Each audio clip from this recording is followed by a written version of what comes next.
সামনে কি মাস আসতেছে? রমজানুল মুবারক। সামনে রমজান মাস আসতেছে।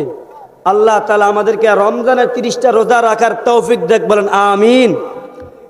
রাসূল সাল্লাল্লাহু আলাইহি ওয়াসাল্লাম একদিন মিম্বরে উঠতেছেন, এমন সময় 3বার বলছেন আমিন। কয়বার বলছেন?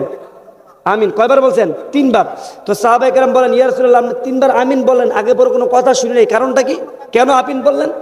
এক নাম্বার হলো, জিবরাইল আলাইহিস সালাম এই মাত্র বলছেন যে রমজান মাস পেয়ে যে তার গুনাহগুলা ক্ষমা করাইতে পারলো না, আমার এমন উম্মত ধ্বংস হয়ে যাক, আমি বলছি আমিন। অথচ দেখেন রাসূল সাল্লাল্লাহু আলাইহি ওয়াসাল্লাম কোনোদিন কোনো উম্মতের জন্য বদদুয়া করছেন? কোনোদিন বদদুয়া করছেন? করেন নাই। তো রমজান মাস পেয়ে যদি আপনি আপনার গুনাহ ক্ষমা করাইতে না পারেন, আমি আমার গুনাহগুলো যদি ক্ষমা করাইতে না পারি, তো রাসূল সাল্লাল্লাহু আলাইহি ওয়াসাল্লাম কি বলছেন? আমার এমন উম্মত ধ্বংস হয়ে যাক।